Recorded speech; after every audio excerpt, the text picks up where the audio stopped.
off the mask and reveal that I, had screwed everybody.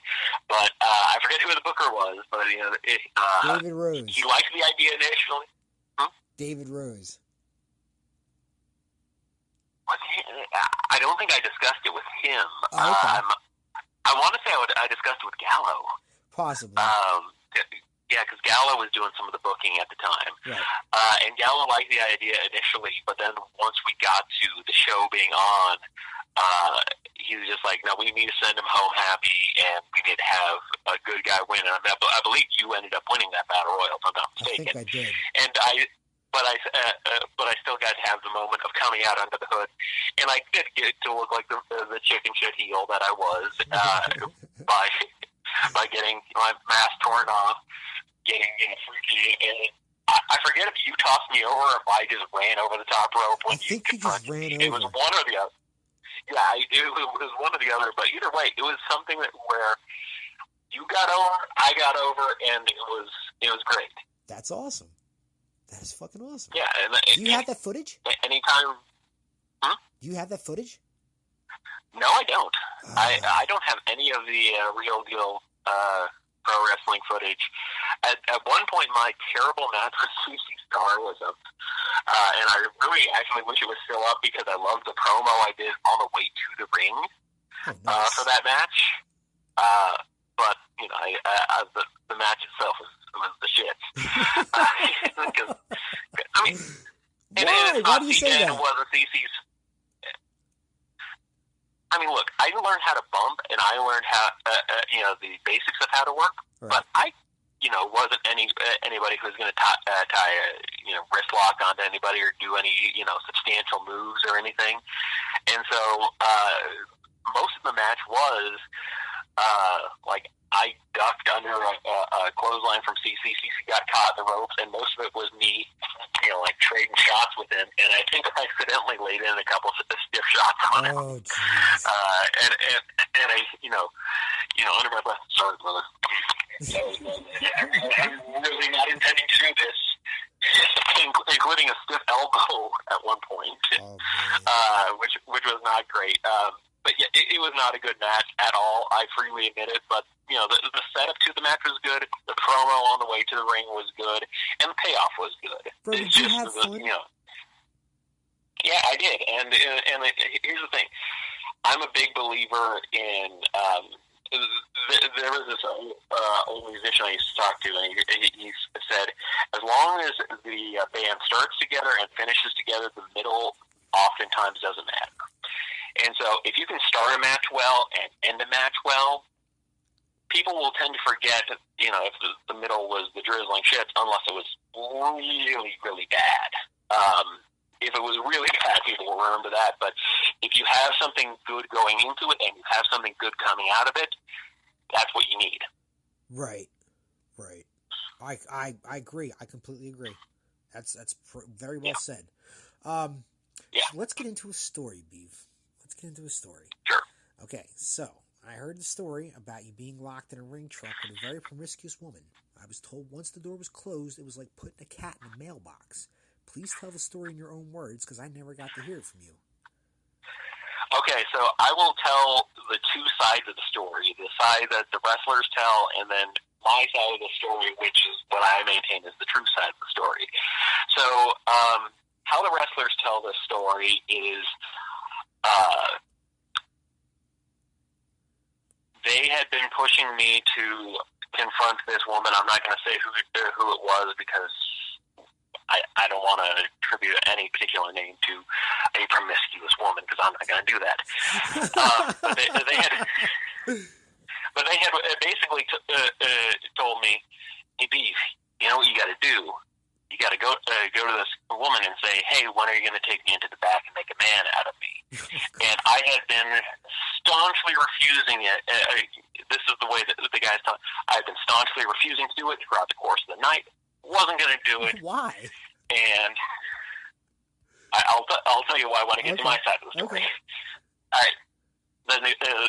Then we're loading up stuff into the ring truck. They slam a U-Haul shut on me because that's how we were moving the ring that day. And according to them, cat in the mailbox. Here's how it actually happened. This was my first road show. This was the first time I was on the road. I think if I'm not mistaken, I was 16. Holy shit. So I was still, underage and everything. I was just doing the ring announcing. It was a show up at Payson at that casino just outside of town. And as I recall, in the car on the way up, it was, I know Lion was driving, and he really didn't say anything because, Lion, he's stoic about everything. Right. Except for Star Wars. Yeah. Very passionate about Star Wars. Yeah. But he's stoic about everything else. And I can't remember if it was two of these three guys. I don't remember which of the two. But Chris Cole, Cowboy Jack Durango, and Lawrence Tyler. Two of those three guys were in the car. And they kept being like, Pete, you should totally go up to her and be like, when are you going to take me over to the back and make a man out of me? And I'm just like, first of all, I'm 16. No, I don't want to. Like, what is your obsession with the sexual exploits of an underage kid? It's kind of like, weird. Yeah. Like I never got that. And second of all, that's rude to her. Like, I didn't want to be genuinely. I genuinely didn't want to be rude to her because she was nice to me, and I, didn't want to be a dick. So we're loading up the stuff into the ring truck, and they shut the door. And here was their reaction: "We're not letting you out until you say it."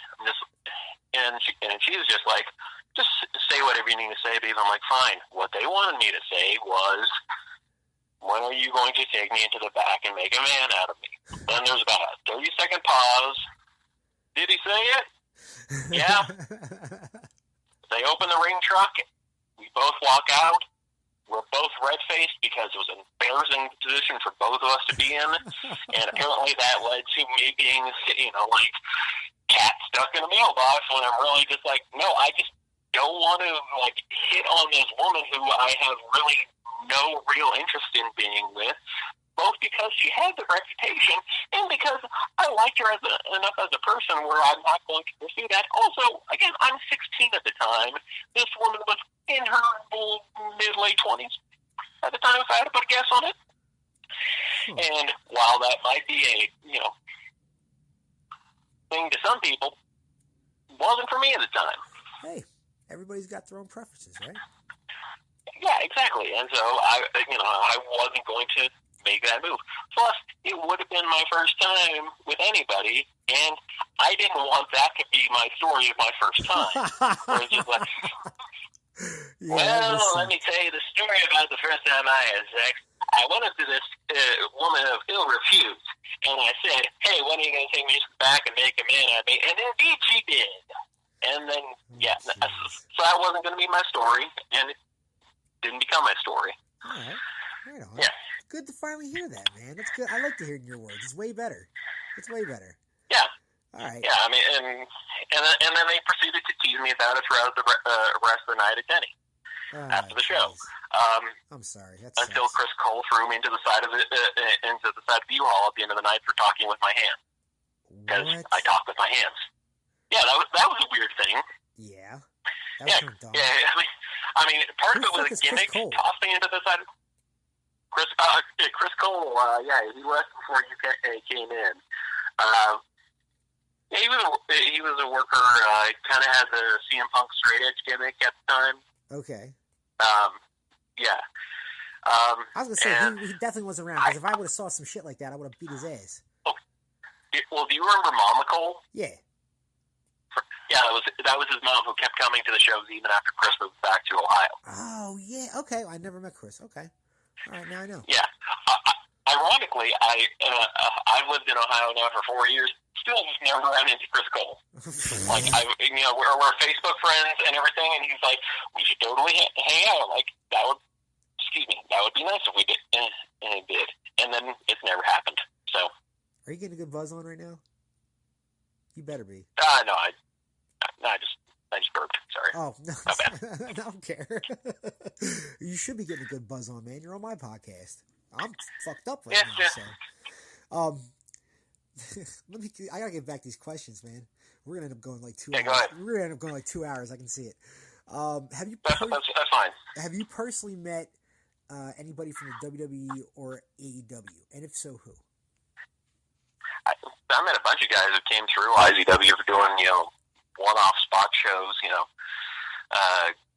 Brian Danielson, when he did a show for us, I believe he worked Jack Bull one night. Your D, do stuff in the ring and, actually drop knowledge, which he did. It was the fact that everybody, as soon as he showed up, started texting Miracle Mike James that, hey, dude, get your ass to training because Rob Van Dam is here. And, as you might recall, Mike James, is hero and Rob Van Dam. And, 30 minutes later, I think he ditched work just to show up in the RVD.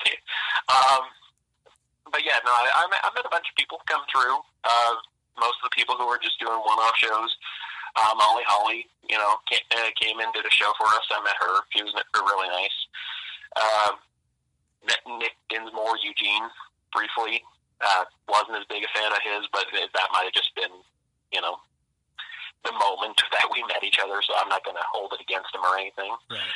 I met a handful of people. Nice. I managed Johnny the Bull Stamboli of Red Realm in IZW. Oh, boy. Former WCW star Johnny the Bull. I managed him, and he was good. I liked working with Johnny. All right. Damn, we do not like the same people, Beaver. I'll tell you that. And I'm okay with you because I like you. You're fucking cool. My thing is, with the exception of a handful of people, I don't want to burn my bridge with anybody. Right. I have no issue with Johnny. He always treated me fairly as his manager. I have nothing to say against him, and that was that when you did the relic gimmick? Yeah, that was he was Red Rum when he came to IZW, and then he was Relic when he it was Relic when he went to TNA. But it was the same gimmick. Right. By the way, I don't know if this is still up there, but if you go onto his Wikipedia page, there was a portion where they listed out his finishing holds as manager, and when they looked at his managers, I wasn't listed, so I added his Wikipedia to put myself in as manager. And I don't know if it's still up there, but it should be because I was his manager. I don't have a Wikipedia page. Hey, I can't hear you, buddy. Oh, sorry. As I said, even though I don't have a Wikipedia page, I hope that, my information is still up there that Beaver Las Vegas was his manager in IZW. Oh, wow. That's fucking awesome. That's cool that you did that. Let me, all right. Last time we spoke, you did the announcing for Elite Extreme Wrestling for EXW. What did you think about the main event? I'm not going to say who was in it, but what did you think about it? Be honest. I believe, as we had discussed, it was you and I didn't want you to say it. Damn it. You know what I'm saying. That's all right. To be honest with you, I don't remember much about that main event because I think you're forgetting that we actually worked together one more time after that. It wasn't on that show. It was on a subsequent show when I had quit as the color commentator. And it was because you came out and kept doing Yo Mama jokes at me. And eventually I got frustrated and quit on air and then ended up becoming Rex Reed's manager for 3 shows.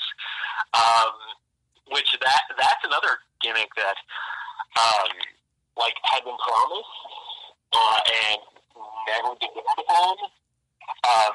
Do you remember Rex Reed? I'm friends with Rex. Yeah, and he used to do the whole zombie, the zombie killer gimmick. Yeah, exactly. Well, I had actually pitched this to him. He loved it, and then I sent it along the way to Nykirk, and eventually, I got sick the next week, and we couldn't do it, and it just fell through. But I was going to basically come out and do, this kind of cult leader type of thing, where it's just 2012 is just around the corner, and, how's the world going to really end? It's going to end with zombies. So, I wrote up this whole, rambling, kind of Raven Manson style promo, Oh, wow. where I talked about